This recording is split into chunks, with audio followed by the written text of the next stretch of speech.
Higa lang. Okay lang.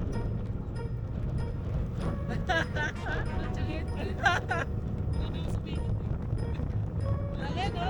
Di ba bigla kahit ang laki ng motor mo eh.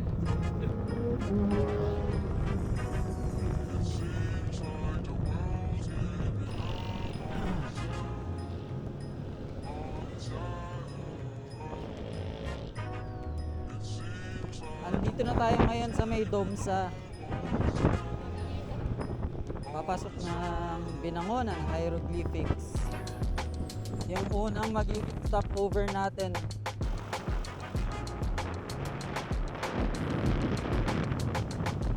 Nag-stopover lang kami para i-check kay Neri kung okay yung mga gamit niya. Ngayon niya lang kasi ilalagay yung mga pinagbibili niya din eh. Tapos steep pa yung mga turn dito. Tingnan mo naman yan.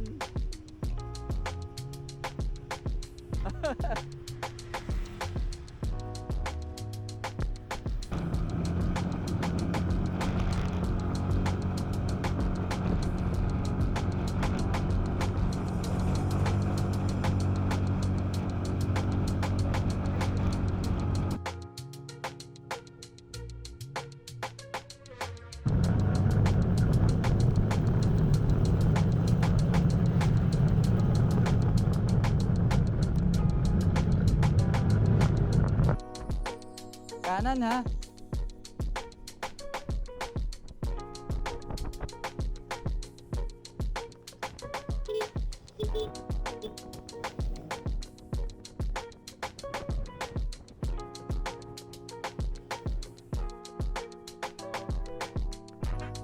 Sabi sa'yo kanan eh.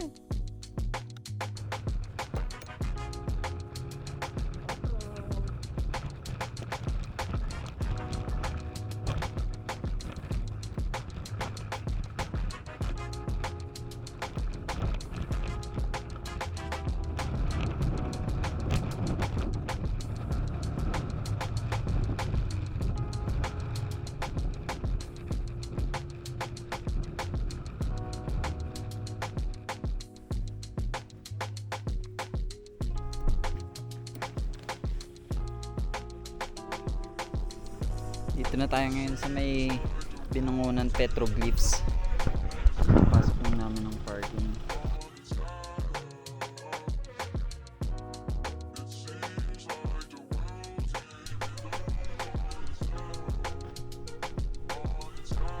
Morning.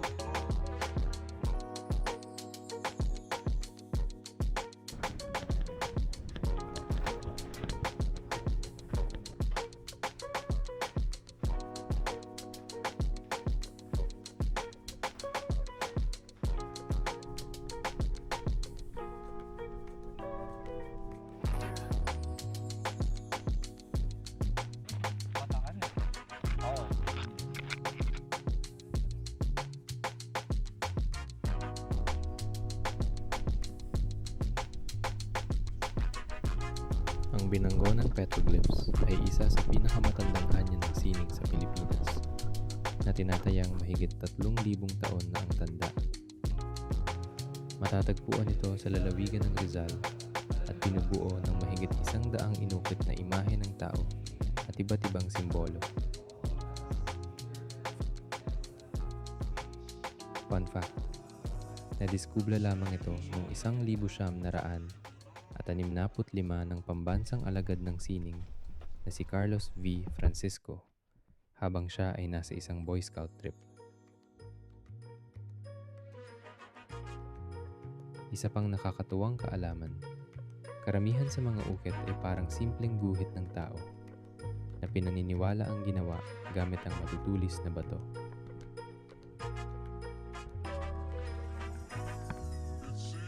Pinaniniwalaan ding ginamit ang lugar bilang sagradong pook para sa paggaling at mga ritual ng sinaunang panahon. Hanggang ngayon, nananatili itong mahalagang pamanang kultural na nagbibigay liwanag sa ating pinagmulan at mayamang kasaysayan bilang mga Pilipino.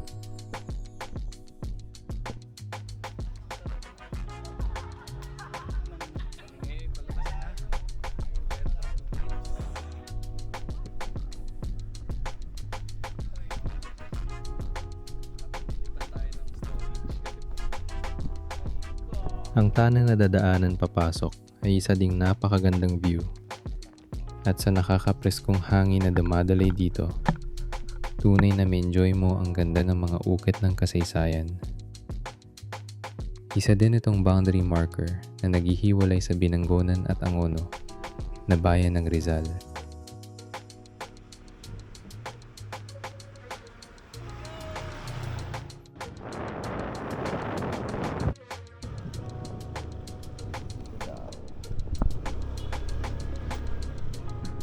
Diba ba?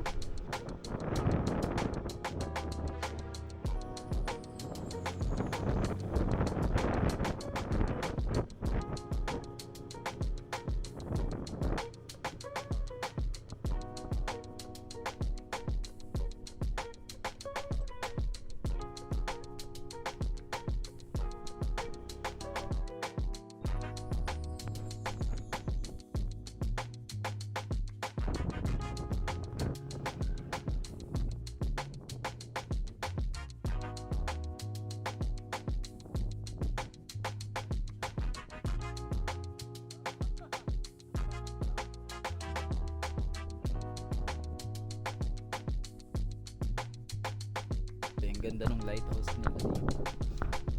Sa loob to ng Santorini Estates, and then ito na mismo yung nasa tabing ilog ba? Ng Laguna Bay.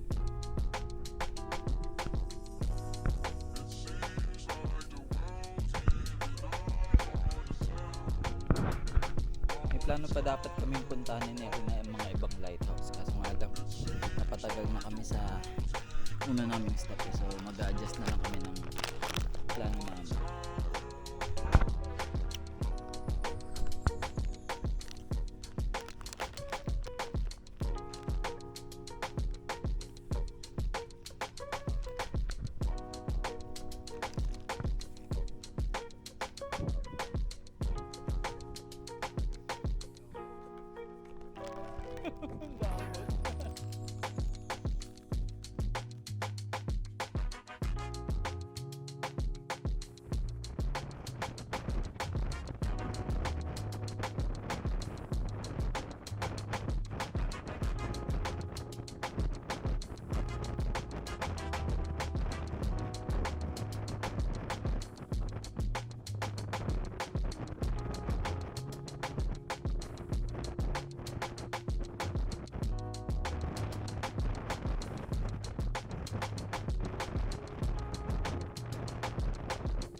Dito na kami ngayon sa may Manila East Road, papuntang Pililio Windmill Farms. So another stopover, and then aakit na kami from Santa Maria, Laguna papuntang Marilaki.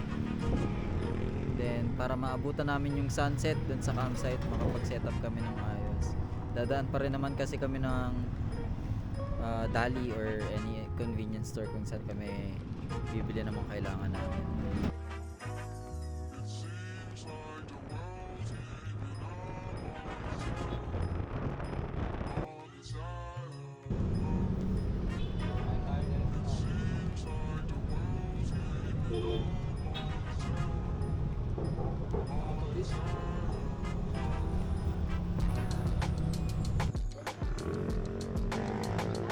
Palengke na Pasig. Balengke ng Pasig, opo. Jollibee. May mga kantin doon. Tapos dito sa gabi. Kantin to, dito lang nakaharap. Madami rin ka ano.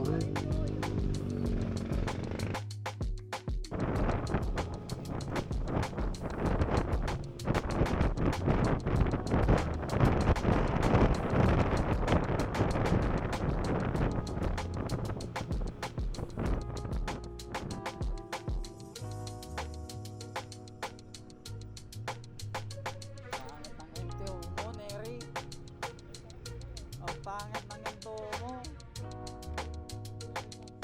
Okay lang. Wala na akong magagawa eh.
Bago kami makalabas ng Marilake Highway sa huling liko sa San Isidro Chapel, nakakita kami ng magandang kalsada at naisipang kumuha ng shots. Sa kasamaang palad, di nakisama ang kalsada.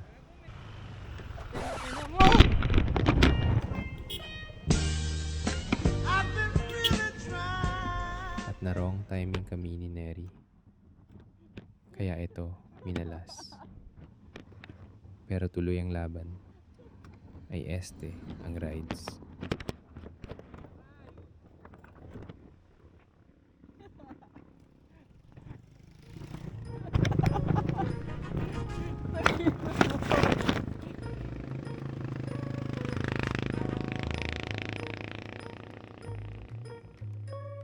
Take kami ng shot sana, kaso lang biglang may sumunod na dalawang truck eh. Nagmadali kaming kunin yung mga camera. Bumagsak tuloy yung kay Neri. Lagi na lang Kakalabas lang namin galing sa backdoor ng windmill backdoor. At dito na kami sa may Sampaloc Tanay. Kaka sabihin ko, Marilaki. Dadali lang kami para isang live na ano.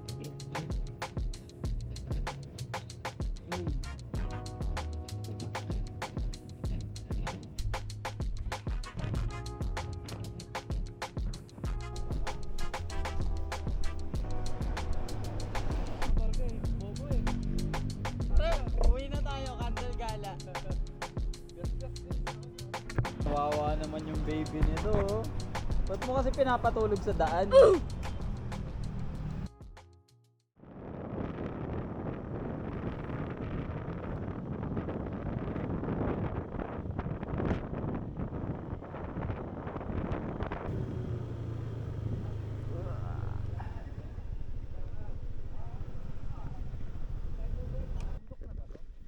Oh, pre, kanina pa. Hindi mo ba nakita, Doy? Sup? Andito na kami sa may malapit na sa Victory Peak. 28 minutes na lang. Ayun nga, nag-stop over lang kami kasi sobrang lakas ng ambon. Hindi naman siya ulan, kaso lang dire-diretso. Nakakadagdag sa visibility. Hirap sa daan. Yun, Gina.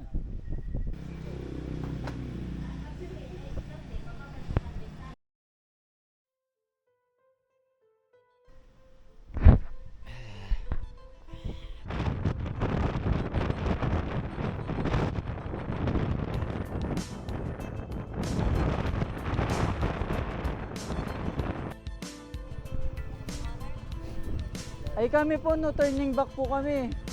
Kasi pag di po kami natuloy, next year na ulit lakad. At sa wakas, matapos ng mahaba-habang ride at exploration sa Rizal, ay nakarating kaming ligtas.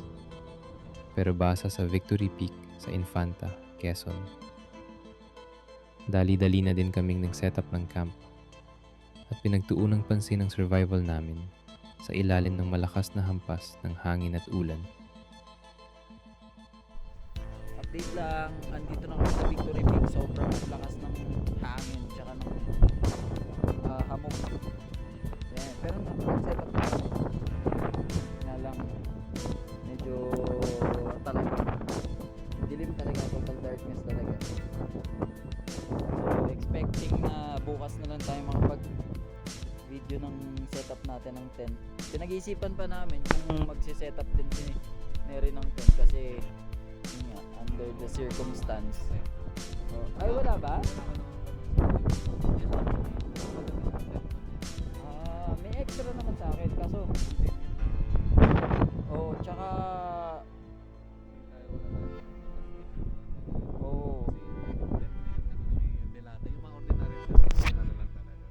starter ba? Starter. Hindi, pero feeling ko kaya niya kung ano kung hindi malakas hangin kaso bilang malakas yung hangin, kailangan kasi natin ng pabigat sa loob. So ginawa namin ni Neri, pinagsama namin yung mga gamit muna namin sa loob para pampabigat sa tent kasi kanina muntik nang maging flyaway ang tent. Tsaka ayun, bago kami bumaba ngayon, tinitignan muna namin kung kakayanin ng tent mag-isa dito para makuha namin yung ibang gamit sa motor kasi madami-dami pa yun.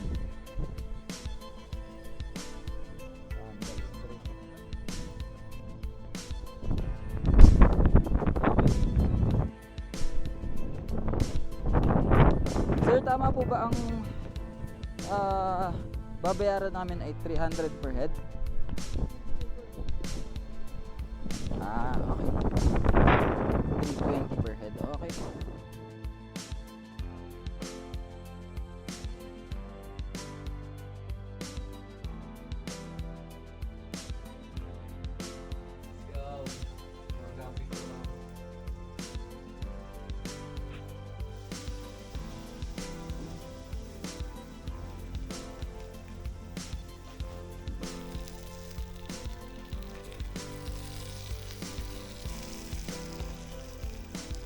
Dito kami ngayon sa kubo ni Nera. Dito na kami nagluto and beef natin. Tapos si Nera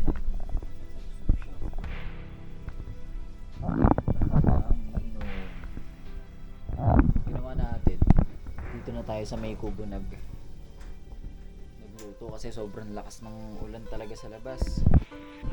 Wala naman daw bagyo pero kasi parang panahon na raw ng amihan. So ayun, hindi tayo aesthetic ngayon sa camping natin pero we make it work. Hindi naman ang camping, hindi naman always aesthetic, more on survival talaga tayo. Isang nga lang pala yung kupong nakita namin dito na parang pwedeng pagstayan. Hindi nga lang namin sure kung pinagpapastayan talaga to. Tatanong namin dun sa mga staff bukas. O nga pala, 320 na yung updated na price dito sa Victory Peak. Hopefully pagdating ng umaga may at least may 1-2 oras or sana nga kung araw ng maaraw makapag drone shot tayo, makita natin yung sunrise tsaka yung ridge na rin. Ang ganda. Okay nang umuulan ngayong gabi basta maganda araw bukas. Pati pag-uwi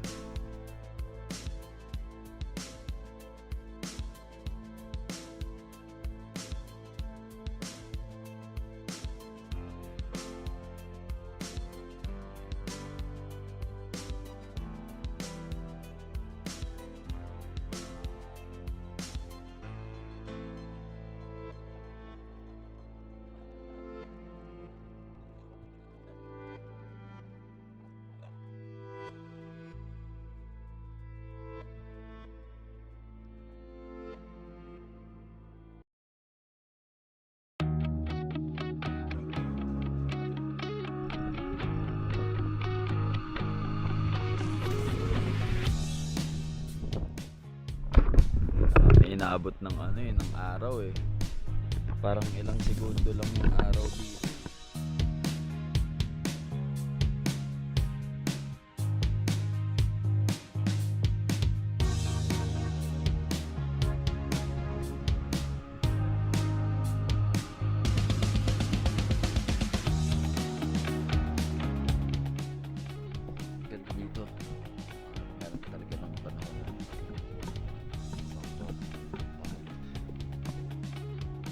ganun kalawak yung camping spots. Saan kayo pwede mag-shooting. Hindi siya pang car camping.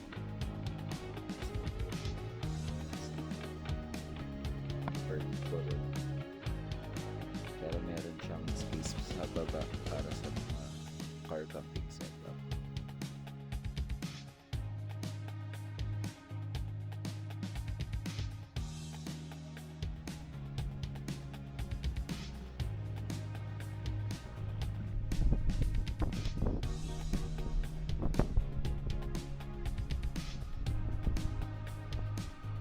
Yung dating tubo na baka dito inayos na rin.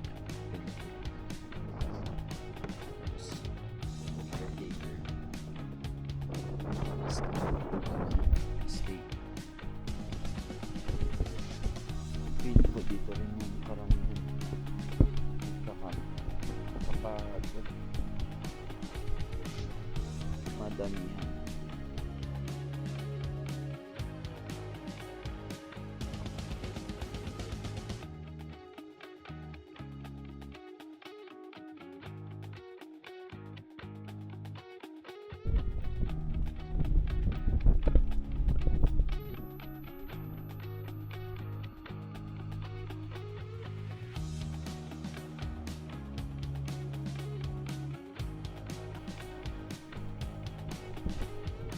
Dito kami nagluluto na. Hindi na kami nag-set up nito. Super lakas ng hangin. But dito nga pala medyo updated na siya. Pati yung pagkakapos ng tent niya. Yeah. Sa part na yun.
Lagpas alas 10 na kayo tapos ganito pa rin yung panahon, no?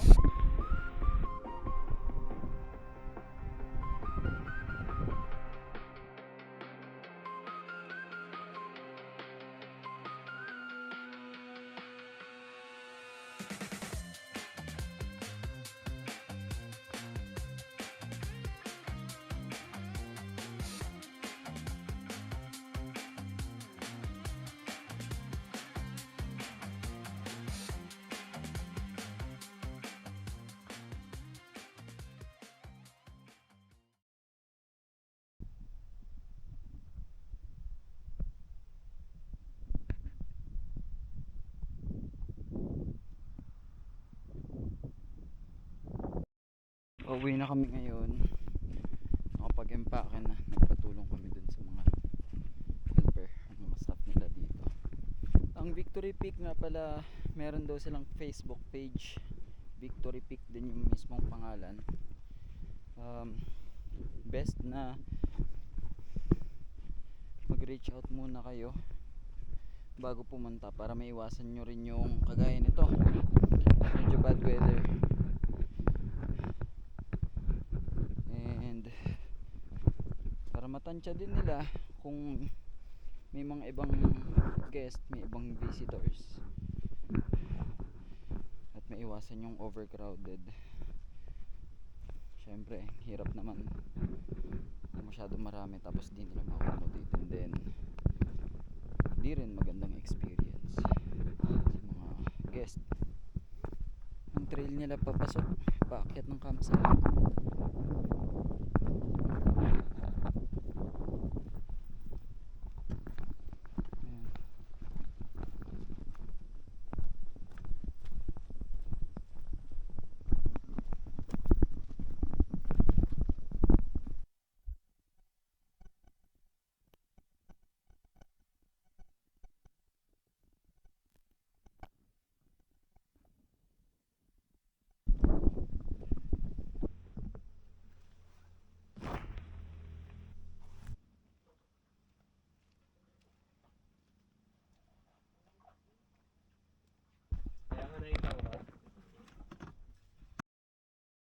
Sana maging safe yung biyahe kasi sobrang lamig talaga, tsaka sobrang lakas ng hamog.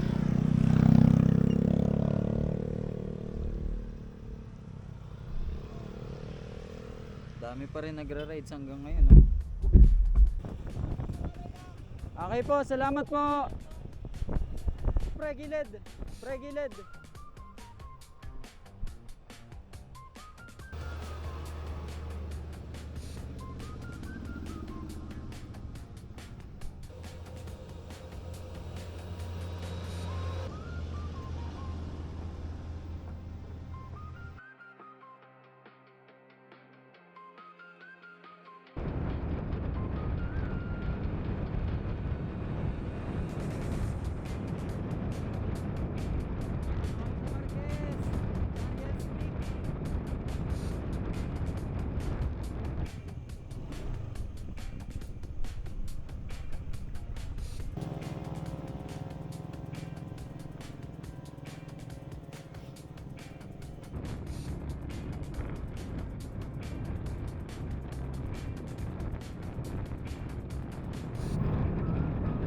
Dito na tayo sa may lihim na Lagusan sa likod.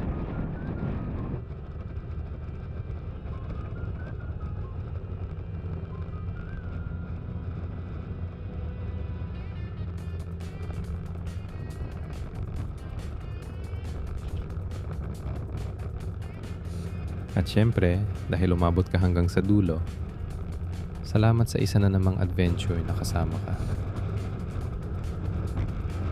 Pasensya na at ako muna, si AI Ja ang nagsasalita. Hanap muna ko sponsor ng mic o kaya new DJI. At sa ulitin, Agus lang. See you sa next trip.